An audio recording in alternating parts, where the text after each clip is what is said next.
warahmatullahi wabarakatuh. Alhamdulillahirabbil alamin. Wassalatu wassalamu ala asyrafil anbiya'i wal mursalin wa ala alihi wa sahbihi ajma'in. Asyhadu an la ilaha illallah wahdahu la syarikalah wa asyhadu anna Muhammadan abduhu wa rasuluh la nabiyya ba'dah. Hadirin hafizakumullah, alhamdulillah. Puji dan syukur senantiasa kita panjatkan hadirat Allah Subhanahu wa taala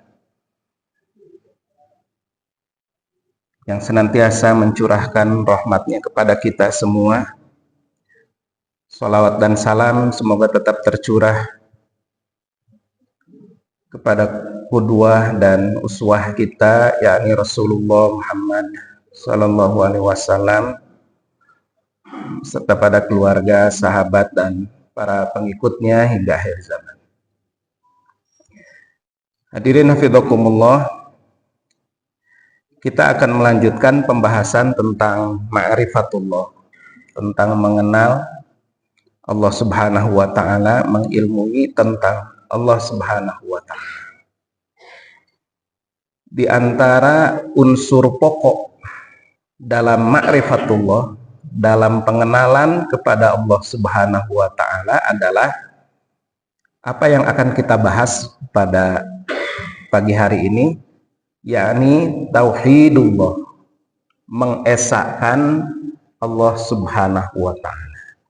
Sekali lagi, ini adalah hal pokok dalam ma'rifatullah. Tidak disebut seseorang itu mengenal Allah Subhanahu wa taala kalau dia tidak mentauhidkan Allah. Tauhid berasal dari kata kerja wahada yuwahidu tauhidan, artinya mengesahkan, menjadikannya satu. Jadi tauhidullah itu artinya mengesahkan Allah Subhanahu wa taala. Nah, hadirin hafizakumullah, kalau kita baca buku-buku akidah, tauhid ini terbagi menjadi dua. Ini saya kutip salah satunya dari Ustadz Yusuf Al-Qaradawi dalam bukunya Hakikat Tauhid, menyebutkan bahwa tauhid itu terbagi menjadi dua kategori maksudnya. Yang pertama adalah tauhid i'tiqad ilmi. Maksudnya adalah tauhid mengesahkan Allah yang berkaitan dengan keyakinan yang bersifat ilmiah. Nanti saya jelaskan ya. Yang kedua adalah tauhid amali suluki, yakni tauhid ya dalam hal amal dan perilaku. Apa yang dimaksud, saya jelaskan apa yang dimaksud dengan tauhid i'tiqad ilmi. Maksudnya adalah mengesahkan Allah Subhanahu wa taala dalam hal yang berkaitan dengan pemahaman-pemahaman atau pengetahuan-pengetahuan tentang Allah. Contoh, mengimani bahwa Allah itu esa dalam zatnya, dalam sifat, dalam perbuatannya.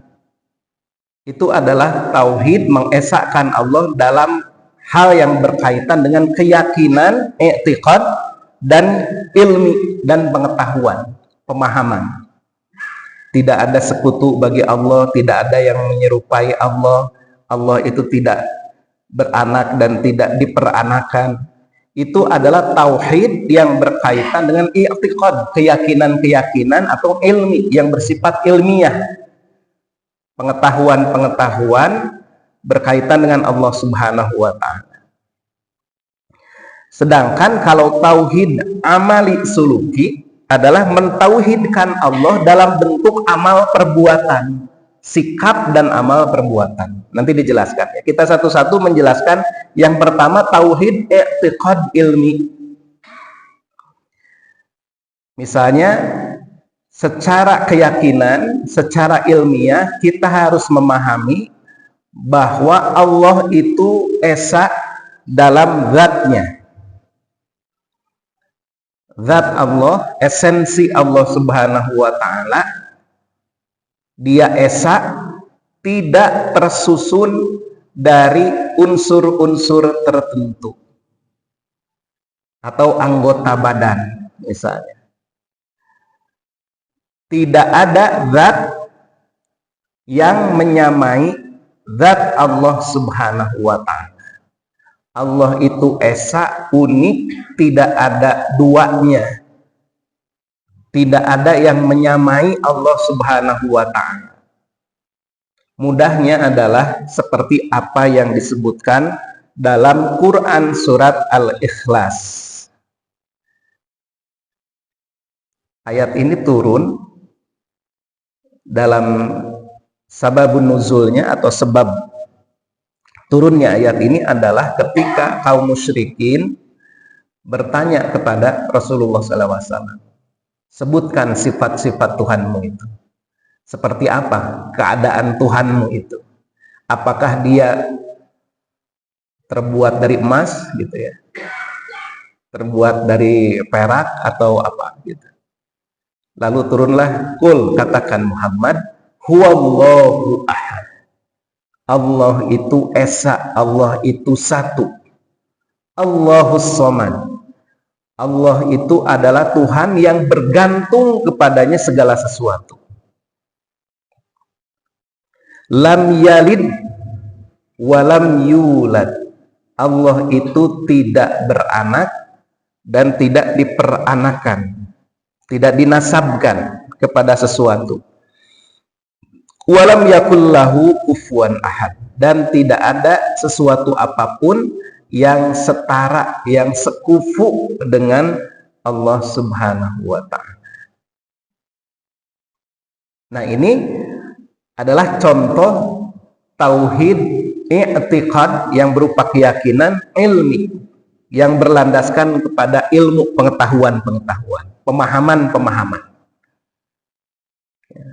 Nah, ini tentang Quran surat Al-Ikhlas ini, Imam Al-Qurtubi mengatakan kul huwallahu ahad, maknanya adalah al-wahidul witru. Allah itu Maha Esa, alladzi la syabiha lahu. Allah adalah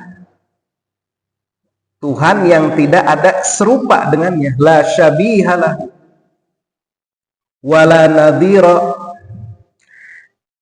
tidak ada yang sebanding dengannya, wala sahabata, kemudian tidak memiliki sahabah. Sahabah di sini maksudnya istri.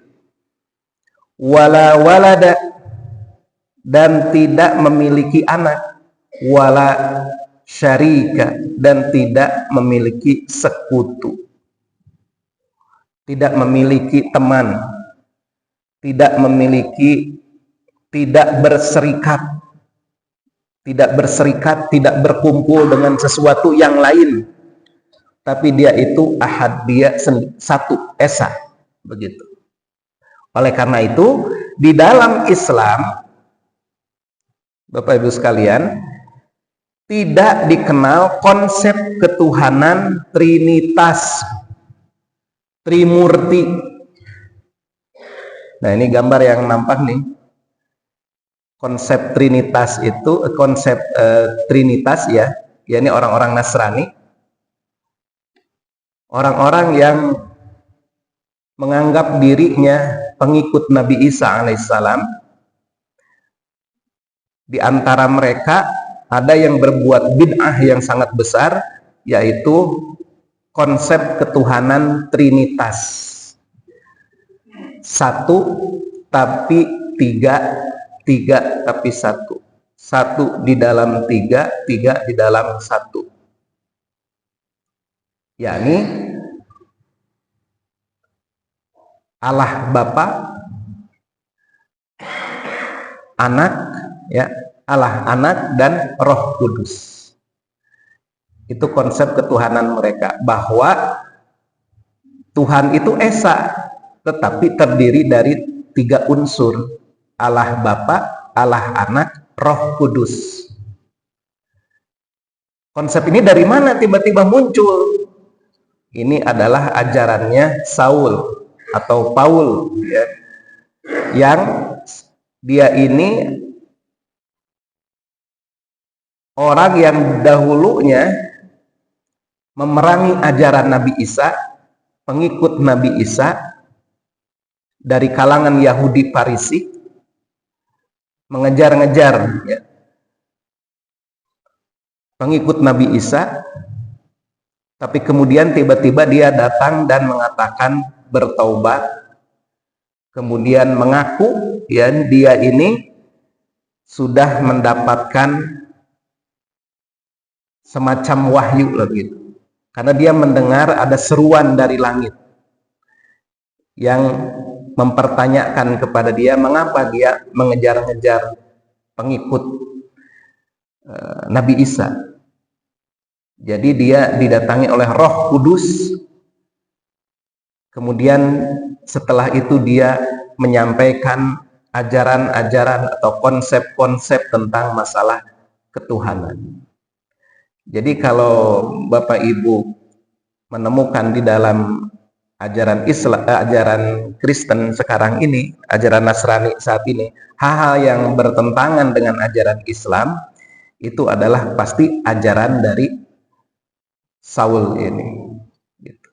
Di antaranya adalah, di antara bid'ah yang terbesar yang disebutkan oleh Saul ini adalah dia mengatakan bahwa Isa itu adalah anak Tuhan.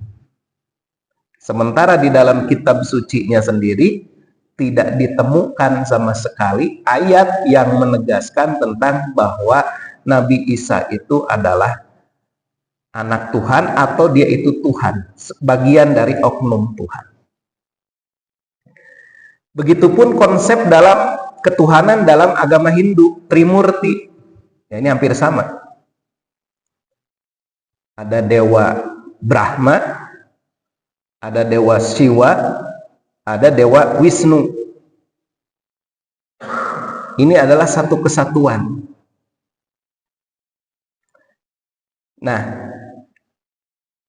kalau saya pernah mendengar ceramahnya Zakir Naik itu, dia mengatakan bahwa sebetulnya Brahma, Siwa, Wisnu itu sebetulnya dalam kitab aslinya gitu, dalam kitab asli orang-orang Hindu itu sama sekali tidak dimaksudkan untuk menyebutkan sebagai Trimurti, tetapi hanya menyebutkan nama-nama itu sebagai sifat dari Tuhan. Ya. Misalnya Siwa itu artinya yang perkasa, yang maha menghancurkan, begitu. Wisnu itu pemelihara.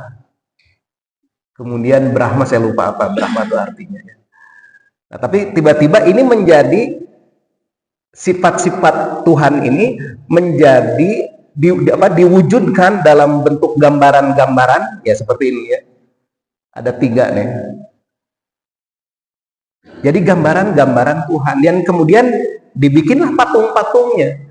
Kemudian dia menjadi sarana pendekatan kepada, ya, penyembahan kepada dewa-dewa itu. Bahkan nanti muncul, ya, ada dewa Bayu, dewa angin, ada dewa Surya, ya, matahari, dewa matahari dan lain sebagainya gitu.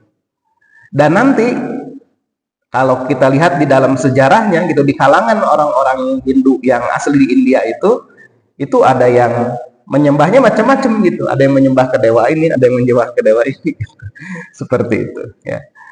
Ya, subhanallah, ya, maha suci Allah dari sifat-sifat seperti itu. Ya. Nah, karena yang dipahami di dalam ajaran Islam atau diajarkan di dalam ajaran Islam, ya, dan ini adalah ajaran para nabi dan rasul terdahulu, ya, bahwa Allah itu esa.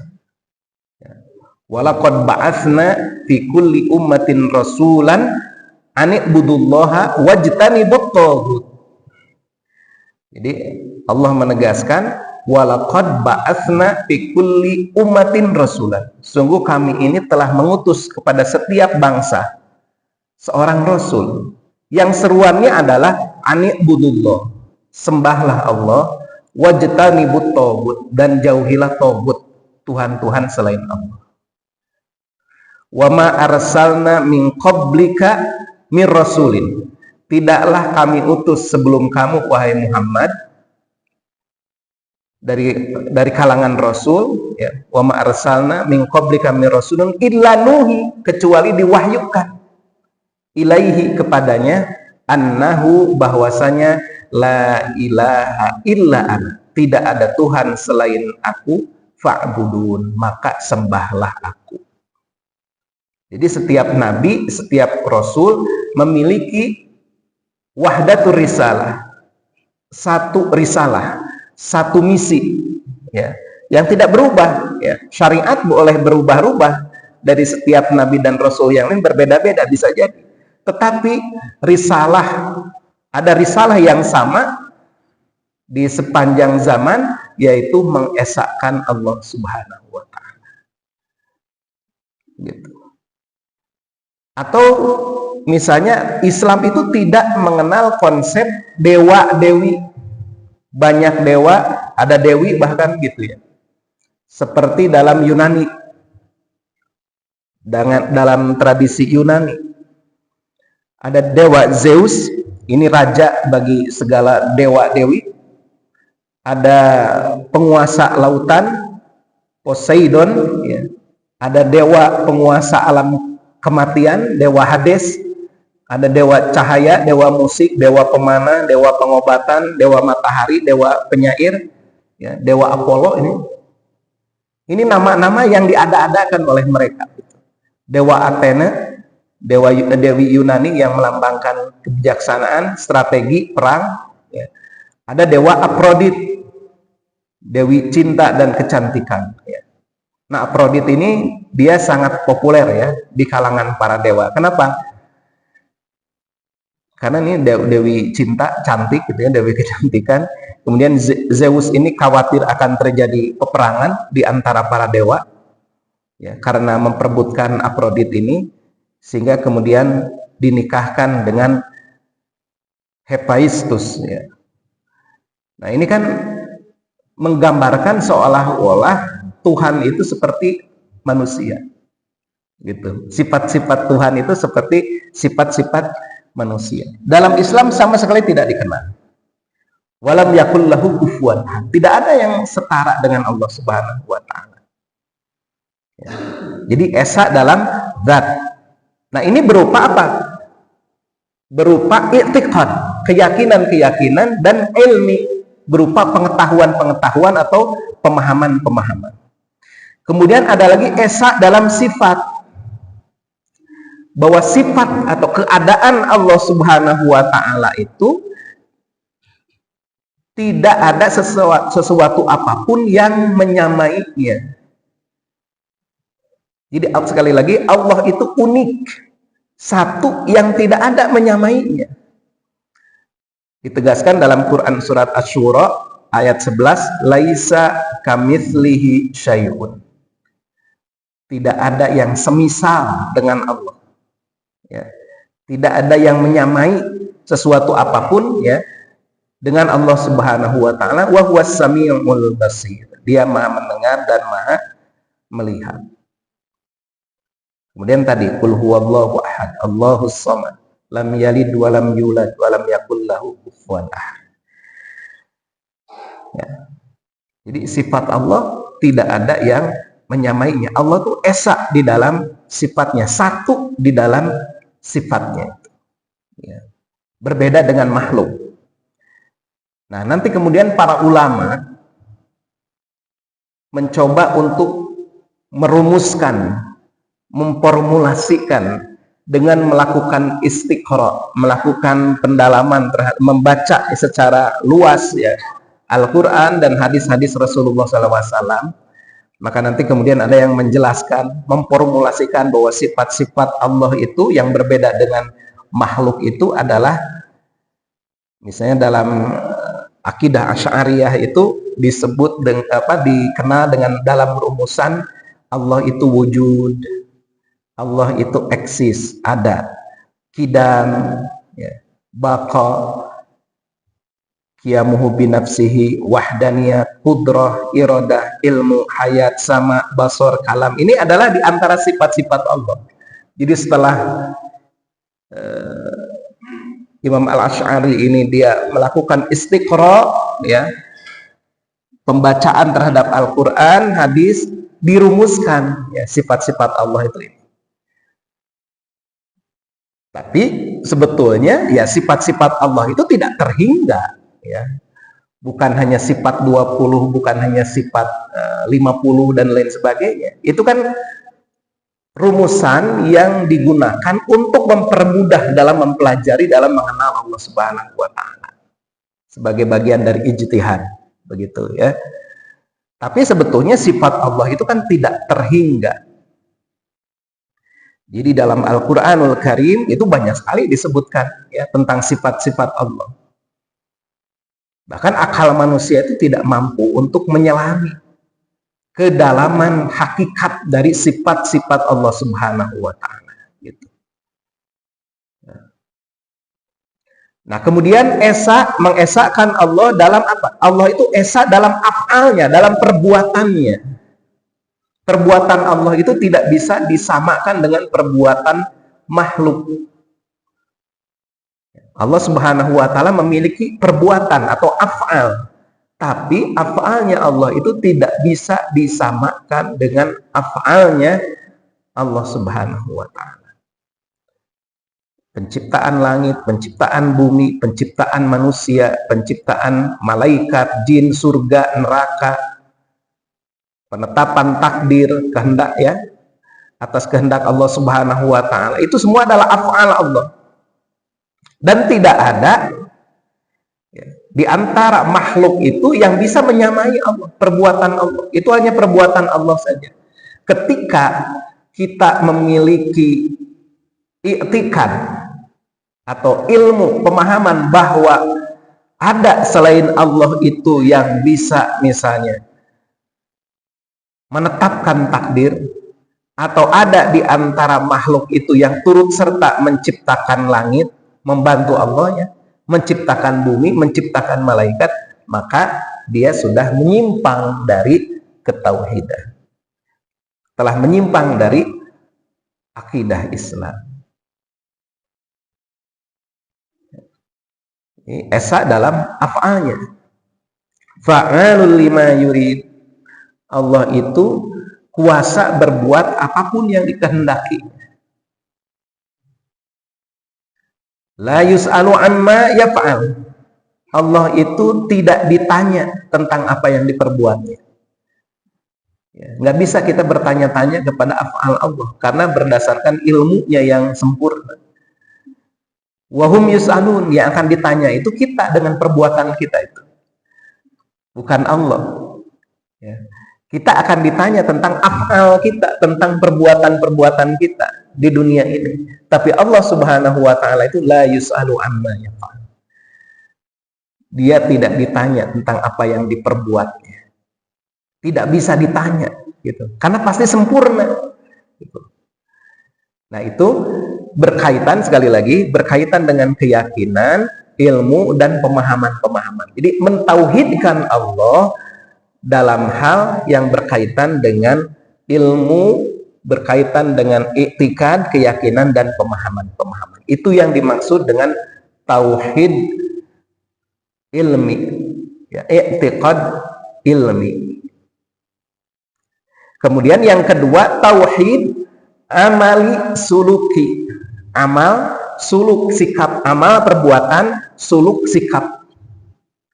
Nah, ini adalah mengesahkan Allah Subhanahu wa taala dalam hal yang berkaitan dengan perbuatan-perbuatan, yakni apa? Ibadah yang sempurna, ketaatan yang mutlak, memasrahkan diri ya kepada Allah Subhanahu wa taala, tawakal, takut kepada Allah Subhanahu wa taala, berharap kepada Allah Subhanahu wa taala. Bentuk-bentuk ya ibadah atau perbuatan, amal perbuatan yang menunjukkan kita ini mengesahkan Allah Subhanahu wa taala, mengakui Allah sebagai Tuhan dan mengesahkan Allah Subhanahu wa taala adalah misalnya kita berdoa. Ya. Doa itu tauhid, menunjukkan ketauhidan kita dalam bentuk apa? Amali suluki, dalam hal berkaitan dengan perbuatan dan suluk sikap kita. Khauf ya, rasa takut, roja, berharap kepada Allah, tawakal ya, berserah diri kepada Allah, rogbah, rohbah ya, penuh minat kepada Allah, rohbah, cemas, khusyuk ya, tunduk. Nah, ini adalah amali suluki yang berbentuk amal ya dan sikap. Inabah, kembali kepada Allah, isti'anah, memohon pertolongan kepada Allah, isti'adah, memohon perlindungan kepada Allah, istighosah, memohon pertolongan untuk dimenangkan atas orang-orang kafir ya. Istighosah kepada Allah, dzab, penyembelihan dilakukan dalam rangka ya kepada Allah ya, penyembahan kepada Allah, kurban ya, dalam rangka pendekatan kepada Allah Subhanahu wa taala. Gitu. Nah, ini contoh-contoh tauhid amali suluki. Ya, ini mudah-mudahan bisa dipahami ya. Jadi tauhid itu terbagi dua. Yang bersifat ilmi ya, i'tiqad, keyakinan dan ilmu, dan tauhid mengesahkan Allah yang berkaitan dengan amal perbuatan. Kita beribadah kepada Allah, kita sujud kepada Allah, kita ruku hanya kepada Allah gitu. Kita meminta hanya kepada Allah. Ya, berdoa. Nah, itu bentuk refleksi tauhid yang bersifat amali suluk. Begitu.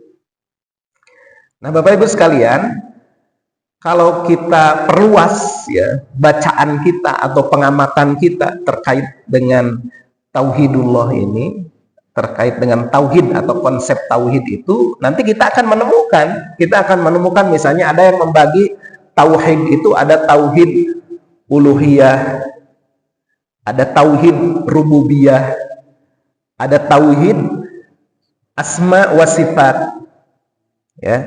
Nah, ini sebetulnya tidak ada bedanya dengan tadi misalnya Imam Asy'ari itu al-Asy'ariyah, atau disebut kemudian dengan akidah Asy'ariyah, akidahnya aswaja Ahlus Sunnah wal Jamaah, dan adalah akidah Asy'ariyah gitu.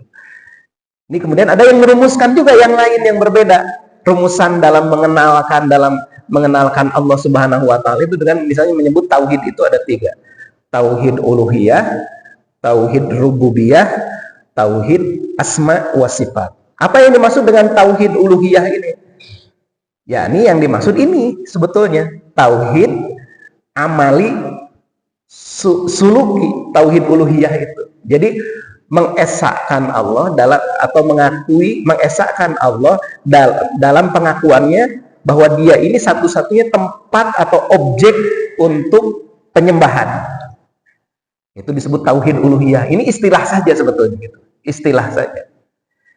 Nah, rububiyah, tauhid rububiyah mentauhidkan ketuhanan Allah Subhanahu wa taala. Nah, ini kalau mau dikaitkan dengan yang dua tadi, kategori tadi, tauhid rububiyah itu maksudnya adalah hal yang berkaitan dengan i'tiqad ilmi. Tadi Allah itu esa gitu ya. Allah itu tidak setara dengan sesuatu apapun. Ini tauhid rububiyah, mengakui Allah itu Rabb, itu kan mengakui Allah sebagai pencipta, mengakui Allah sebagai pemberi rizki dan lain sebagainya. Kan ini sifatnya berkaitan dengan masalah ilmu, berkaitan dengan masalah pemahaman. Nanti ada lagi tauhid asma wa sifat. Ya, tauhid asma wa sifat ini juga sama. Tauhid yang berkaitan dengan i'tiqad dan ilmu.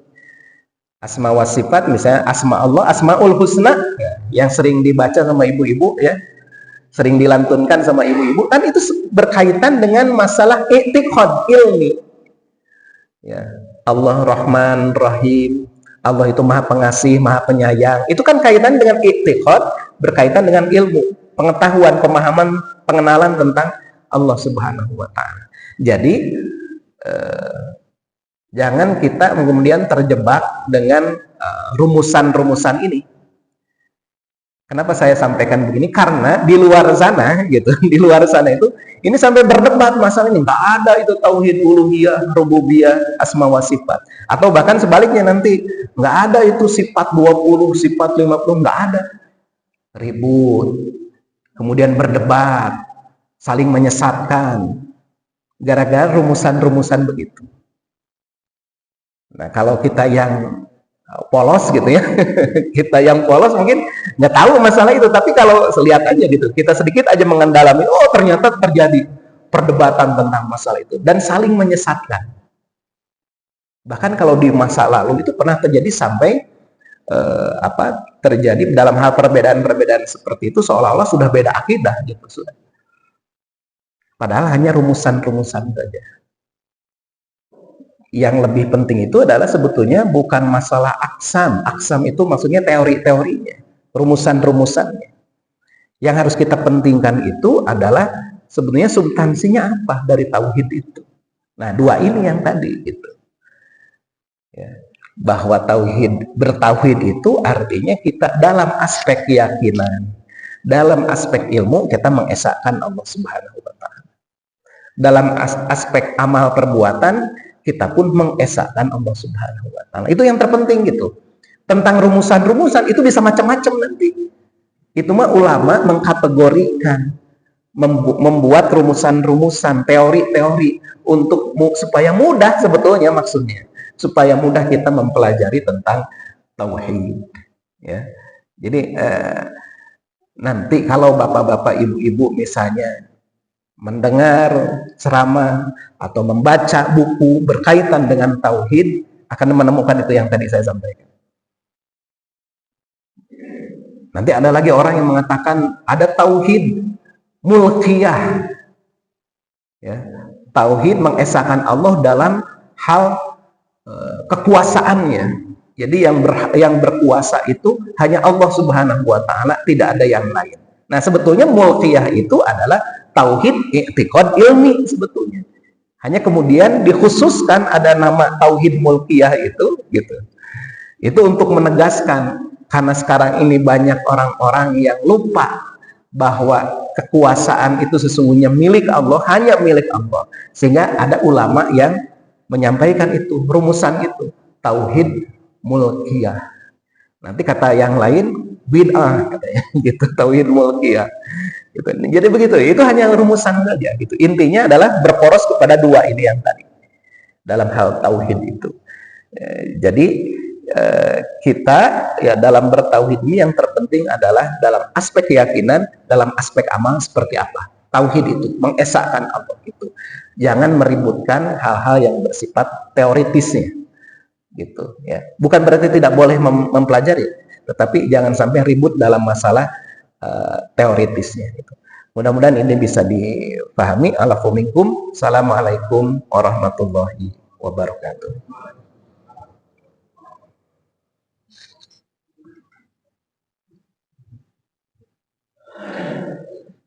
Silahkan kalau ada pertanyaan, kalau boleh.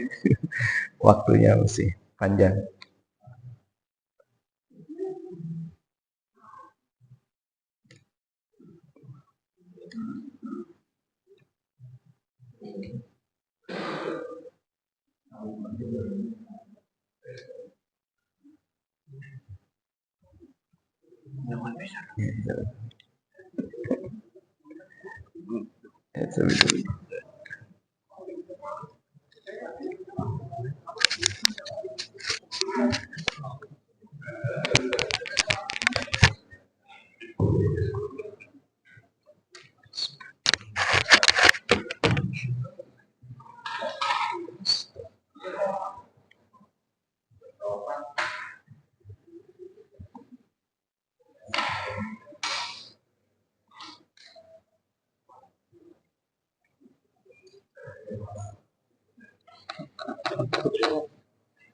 Itu bawa tuh